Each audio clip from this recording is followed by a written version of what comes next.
చెప్పండి, ఏదైతే ఈ గవర్నమెంట్ వచ్చిన తర్వాత ఏదైతే పథకాలు పెడతా ఉందో, పథకాలు అమ్మఒడి కూడా నేను రావడం జరిగింది, దాన్ని ఎలా చూస్తారు? నిజంగానే లబ్ధిదారులందరికీ మేలు జరిగిందంటారా? ఖచ్చితంగా. ఎవరైతే లబ్ధిదారులు ఉన్నారో జెన్యూన్గా, పారదర్శకంగా ఎవరైతే హక్కుదారులు ఉన్నారో వాళ్ళకి తల్లికి వందనం నిన్న జమ చేయడం జరిగింది. మెగా పేరెంట్స్ మీటింగ్ లో కూడా తల్లిదండ్రులు చాలా ఆనందం వ్యక్తం చేశారు. గత ప్రభుత్వంలో ఇప్పుడు కూడా గత పాలకులను చూసాం, ఇప్పుడున్న పాలకులు చూస్తున్నాం. ఇప్పుడు తీసుకొస్తున్న నారా చంద్రబాబు నాయుడు గారు తీసుకొచ్చే సంస్కరణలు కానీ, నారా లోకేష్ గారు తీసుకొచ్చే సంస్కరణలు కానీ బాగా బ్రహ్మాండంగా ఉన్నాయి. మా పిల్లలు బాగా చదువుకున్నారు, మంచి మార్కులు వచ్చినాయి. కానీ ఎక్కడ కూడా పథకాలు ఎక్కడ ఇవ్వట్లేదని పదే జగన్మోహన్ రెడ్డి గారు చెప్తున్నారు. దాంతో పాటుగా విద్యావాసన భ్రష్టు పట్టిస్తున్నాడు లోకేష్ అని చెప్పి పదే చెబుతున్నారు కదా. భ్రష్టు పట్టించిన వాళ్ళకి ఏ రకంగా భ్రష్టు పట్టించారో వాళ్ళకి తెలుసు. జగన్మోహన్ రెడ్డి వైసీపీ నాయకులకి అలా మాట్లాడే హక్కే లేదండి. విద్యా వ్యవస్థ మొత్తం నాశనం చేసిన గనుడు 2019-24 వరకు జగన్మోహన్ రెడ్డి. ఆ రోజుల్లో నాడు నేడు అని పాఠశాలలన్నీ నాడు నేడు కార్యక్రమం ఎంచుకుని లక్షల కోట్లు దోసుకున్నారు. పాత గోడలు సున్నాలేసి దులుపుకుని లక్షల కోట్ల రూపాయలు దండుకున్నారు. పిల్లలకి తాగునీరు కూడా సకాలంలో అందించలేకపోయారు. బాత్రూములు కూడా పారిశుద్ధ్యం కూడా చేయలేని స్థితిలో ఆలోచన చేశారు. పాఠశాల విద్యార్థులకు పాఠాలు చెప్పాల్సిన ఉపాధ్యాయులను తీసుకెళ్లి బ్యాండీ షాపుల ముందు కాపలా నుంచోబెట్టాడు. అటువంటి దుర్మార్గులు వైసీపీ పాలకులు. కానీ మా అప్పుడే డిజిటల్ క్లాసులు కానీ ఇటు పక్క ఏదైతే నాడు నేడు కింద పనులు బాగా చేశామని చెప్పి పదే చెబుతున్నారు. ఏం చేశారండి వాళ్ళు? రంగులు వేసుకుంటాం తప్ప ఏం చేశారు? ఇక్కడ పాఠశాలలో కొత్తగా నిర్మించారా? ఏం చేశారు? ఉన్నాటికి రంగులు వేశారు అంతే తప్ప ఏం చేయలేదు. ఇప్పుడు కూటమి ప్రభుత్వం వచ్చిన తర్వాత అన్ని పారదర్శకంగా ఆడపిల్లలకి వసతులు కావచ్చు, బాత్రూమ్స్ కావచ్చు, ఎక్కడెక్కడ డ్రింకింగ్ వాటర్ కావచ్చు, పిల్లలకి చదువుకోవడానికి ఏ మెటీరియల్ కావాలో ఆ మెటీరియల్ ప్రభుత్వం అందిస్తుంది. నాడు నేడు ప్రోగ్రాంకి దీనికి భిన్నంగా ఈ రోజున కూటమి ప్రభుత్వం వచ్చిన బ్రహ్మాండం చేస్తుంది. ప్రైవేట్ పాఠశాలల కంటే పోటీగా ప్రభుత్వ పాఠశాలలో టీచింగ్ కానీ వాళ్ళ మెయింటెనెన్స్ కానీ అన్నీ కూడా బాగున్నాయి. నిన్న టీచర్స్ మీటింగ్, పేరెంట్స్ మీటింగ్ జరిగింది. పేరెంట్స్ అందరూ కూడా మమ్మల్ని పిలిస్తే వెళ్ళలేదు. మేము కూడా అసలు వాళ్ళు మాట్లాడుతున్న ఎంత ఆనందంగా ఉంది. పిల్లలు చక్కగా ఎంత క్రమశిక్షణగా ఎంత ఇదిగా ప్రయోజకులుతున్నారు. మొన్న 10th క్లాస్ ఎగ్జామ్స్లో మన ఆంధ్రప్రదేశ్లో ప్రైవేట్ పాఠశాల కంటే ప్రభుత్వ పాఠశాలలు బాగా చదువుకున్న విద్యార్థులు బాగా వచ్చింది. మరి అంటే ఇక్కడ లోకేష్ గారు కూడా పిలిపించారు, ఏదో గవర్నమెంట్ పాఠశాలలో ఎక్కడ సీట్లు అవైలబుల్ లేదు అనే విధంగా చేయాలని చెప్పి టీచర్లకు కూడా చూడడం జరిగింది. దాన్ని ఎలా చూడొచ్చుంటారు? చాలా ప్రెస్టీజ్గా తీసుకుని నారా చంద్రబాబు నాయుడు గారు కావచ్చు, నారా లోకేష్ గారు కావచ్చు, ముఖ్యమంత్రి పవన్ కళ్యాణ్ గారు కావచ్చు, ఎన్డీఏ కూటమి ప్రభుత్వం పారదర్శకంగా పేదల ప్రభుత్వం, బడుగు బలహీన వర్గాల ప్రభుత్వం. ఇప్పుడు చదివేదంతా కూడా బడుగు బలహీన వర్గాల పిల్లలు, వాళ్ళకి ఎటువంటి ఇబ్బందులు రాకూడదు. పౌష్టికాహారంలో కూడా ఎటువంటి ఇబ్బందులు రాకూడదు. చిక్కీ ఇస్తున్నారు. చిక్కీ కూడా ఎంతో క్వాలిటీగా ఇస్తున్నారు. మధ్యాహ్నం అన్నం కానీ వాటి సన్న బియ్యంతో పౌష్టికాహారం ఇస్తున్నారు.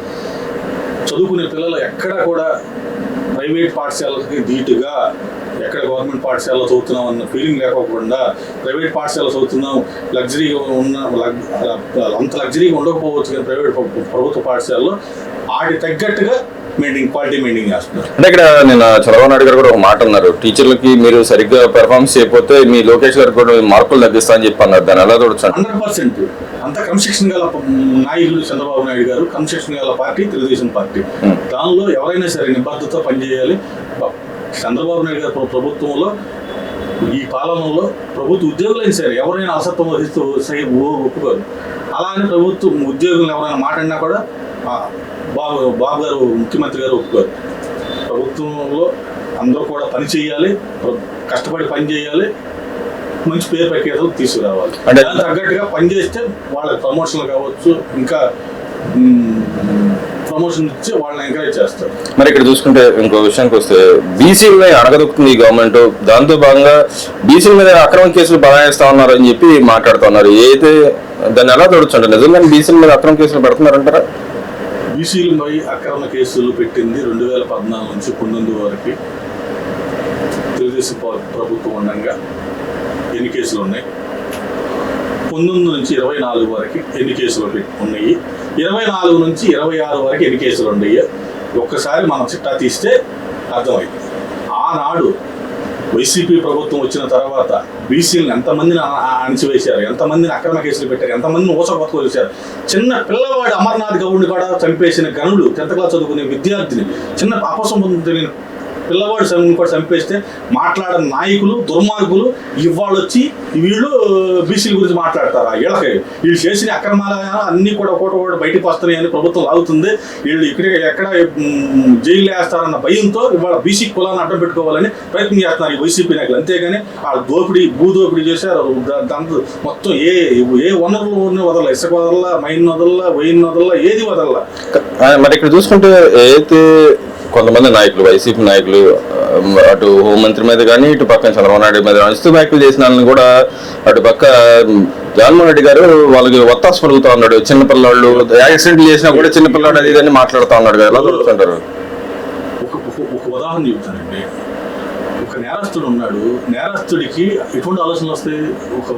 ఒక క్రిమినల్, ఒక నేరస్తుడు, అతను లక్షల కోట్లు తండ్రి అధికారాన్ని అడ్డం పెట్టుకుని దోసుకున్న ఒక ముద్దాయి, ఇవాళ కూడా ముద్దాయి ఆయన, ఇవాళ బెయిల్ మీద ఉన్నాడు. అంతేగాని అతను నిజాయితీగా కేసులేని కొట్టేయాక అతను ఇవాళ కూడా కోర్టులకు వెళ్ళకోకుండా తప్పించుకు తిరుగుతున్న ముద్దాయి జగన్మోహన్ రెడ్డి.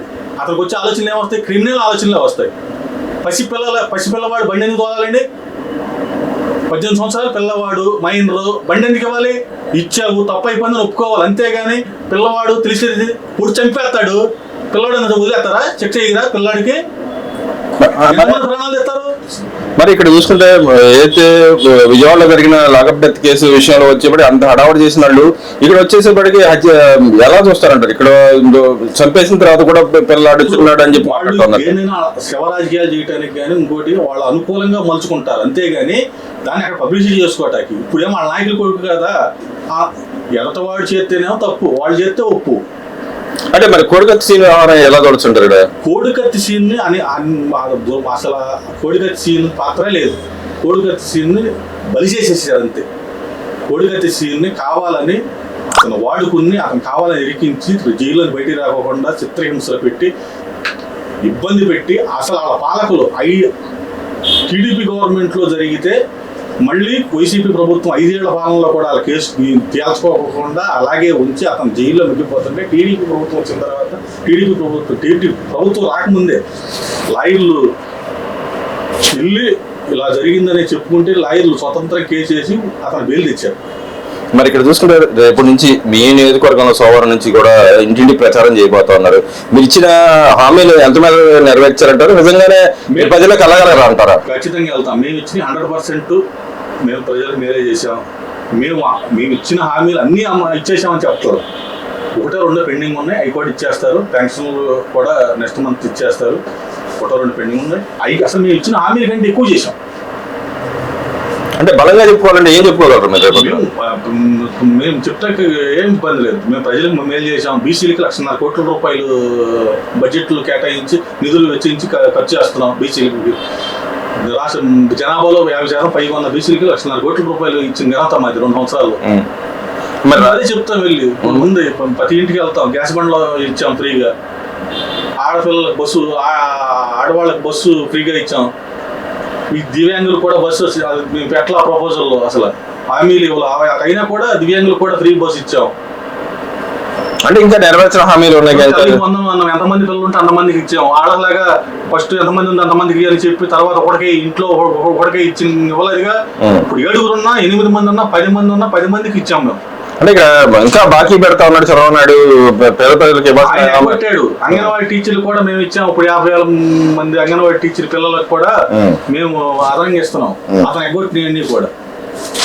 మరి ఓవరాల్ గా చూసుకుంటే ఈ 2 ఏళ్ల పరిపాలనలో మీరు చేసిన అభివృద్ధి సంక్షేమ పథకాలు రేపు పొద్దున ఎలక్షన్ టైంకి మరి ఏమని వెళ్ళగలరు? మరి ఆయన మావిగని పేరుతో వస్తున్నాడు. రేపు పొద్దున లోకల్ బాడీ ఎన్నికలు కూడా అంటాడు, మామిడిగా పచ్చడి అంటాడు. తర్వాత అదంతా జనానికి తెలుసు, ప్రజలకి తెలుసు, అంతా గమనిస్తారన్నారు. మావిగా అన్నాడు 3 రాజధానులు అన్నాడు. ఫస్ట్ ఏకైక అమరావతి రాజధాని, ఏకైక రాజధాని అన్నాడు ఫస్ట్. తర్వాత 3 రాజధానులు అన్నాడు. ఇప్పుడు మావిగా అన్నాడు. రేపు పొద్దున మామిడిగా పచ్చడి అంటాడు. మామిడికాయ పచ్చడి ఇక్కడ బాగా నూజివీడు మామిడికాయలు ఇక్కడ ఎక్కువ ఉంటాయి, ఇక్కడ బాగా మధురతి మామిడికాయ పచ్చడి. అంటే మరి ఆ ఇంపాక్ట్ రేపొద్దున రాబోయే రోజుల్లో విజయవాడ మున్సిపల్ ఎన్నికలు ఎలా ప్రభావం చూపిద్ది అనుకుంటున్నారు మీరు? ఖచ్చితంగా మున్సిపల్ ఎన్నికలు కాదు, ఏ ఎలక్షన్ జరిగినా కూటమి ప్రభుత్వాన్ని ప్రజలు ఆదరిస్తారు. వారు వన్ సైడ్ గా మొన్నట్లాగానే వాళ్ళ 11 సీట్లు ఎలా వచ్చినాయో మొన్న, ఈసారి అయితే డిపాజిట్లు కూడా రావు. అది పోటీ చేయడానికి అవకాశం ఉందంటారు వాళ్ళు? ప్రజలు తిరస్కరించబడ్డారు కదా, భయం గురవుతారు. మా ఓటేస్తారా రారా? కానీ వ్యతిరేకత ఉందని పదే పదే చెబుతా ఉన్నారు. మా వ్యతిరేకత ఉంటే మేము ప్రజల్లోకి ఎందుకు వెళ్తాం? మేము చేసింది మేము చూస్తాం. మేము ప్రజలు మంచి చేసాం కాబట్టి ప్రజల దగ్గరికి వెళ్తున్నాం. రేపటి నుంచి వెళ్తున్నాం, గడప గడపకి వెళ్తాం, వాళ్ళు చెప్పే సమస్యలు వింటాం, వాళ్ళ పరిష్కరిస్తాం. మేము చేయాల్సింది మేము చేస్తాం. ఇంకా చేయాల్సినవి కూడా ఉన్నాయి, చేయాల్సినవి కూడా ఉన్నాయి, చేస్తాం. మేము ప్రజల దగ్గరికి వెళ్తాం, ప్రజలు చెప్పిందే చేస్తాం. మేము బూటక మాటలు చెప్పాం. నీకులాగా జగన్మోహన్ రెడ్డి లాగా 1000 రూపాయలు పెన్షన్ పెంచుతాయి, 5 ఏళ్ళు పెంచలా. మాట అన్న ప్రకారం ప్రమాణ స్వీకారం చేసిన మొదటి నెల నుంచే పాత బకాయిలు కూడా పెండింగ్ కూడా క్లియర్ చేసిన గనుడు చంద్రబాబు నాయుడు గారు. అంతేగాని మాట ఇచ్చి మాట తత్వం అనేది జరిగే పని. జగన్మోహన్ రెడ్డి తండ్రి శవాన్ని అడ్డం పెట్టుకుని పార్టీ పెట్టుకుని వచ్చిన శవాల పునాదుల మీద పుట్టిన party Jaganmohan Reddy party. Telugu Desam party అని కూటమి ప్రభుత్వం ఇక్కడ ఉన్నారు. మాటల ప్రభుత్వంగా, చేతల ప్రభుత్వం. ప్రజలకి సంక్షేమం, అభివృద్ధి ఎలా చేయాలో అదే రకంగా చేసుకుంటూ వెళ్తారు. వాళ్ళు అసలు ఏం మాట్లాడతారండి? వాళ్ళకి రోడ్లు గుంటలు పూర్తంగా చేతగా నాయకులు వాళ్ళు. ఇవాళ చూడండి, ఎక్కడైనా రోడ్లు తలతగా మెరిసిపోతున్నాయి. రోడ్లు ఇంకా ఉన్నాయి, డ్రైనేజీలు ఉన్నాయి. ఇవన్నీ కూడా సిటీలో ఉంది. వాటర్ వ్యవస్థ కూడా అన్నీ కూడా ప్రక్షాళన చేస్తున్నారు. ఆనాడు జలజీవన దీని మీద వస్తే కొన్ని 100 కోట్ల రూపాయలు ఖర్చు చేయకుండా మురగబెట్టిన గనుడు జగన్మోహన్ రెడ్డి. వీటిని మళ్ళీ కేంద్రంతో మాట్లాడి తీసుకొచ్చి పట్టణాలన్నిటికి కూడా మంచి స్వచ్ఛమైన నీరు అందించాలని చెప్పి దాన్ని మళ్ళీ ప్రక్షాళన చేసి తీసుకొచ్చి టెండర్లు పిలిచారు. పనులు జరుగుతున్నాయి. మేమే చెబుతాం, మేము చేసిన అభివృద్ధి చెబుతాం, మేము చేస్తున్న పనులు చెబుతాం. మా ప్రజలే గెలిపిస్తారు మమ్మల్ని. ఆ ధైర్యం మాకుంది. వాళ్ళలాగా పిరికి బంధువులా మేము 4 గోడల మధ్య కూర్చొని మాట్లాడడం. మేము ప్రజల్లోకి వెళ్తాం, ప్రజలు మా చంద్రబాబు నాయుడు గారు, మా మంత్రులు కావచ్చు, మా లోకేష్ గారు కావచ్చు, పవన్ కళ్యాణ్ గారు కావచ్చు, నిత్యం ప్రజల్లో, ఏ రోజైనా ప్రజల్లోనే. వాళ్ళగా పదాలు కట్టుకుని తిరగల, ఏ రోజుని పోలీసులు బందోబస్తు పెట్టుకుని జనాన్ని ఆపేసి తిరగల. ప్రజల్లో, నిత్యం ప్రజల్లోనే, ప్రతిరోజు జనంలోనే. లోకేష్ గారు అవ్వచ్చు, మంత్రులు కానీ ఎవరైనా సరే ప్రతిరోజు ప్రజల్లో తిరుగుతున్నారు. వీళ్ళలాగా 4 గోడల మీద కూర్చుని స్వీట్లు పెడతాము, ఇంకోటి చేయట్లేదు. ప్రజల్లో ఉంటున్నారు. మా ప్రజాప్రభుత్వం, ఇది మంచి ప్రభుత్వం.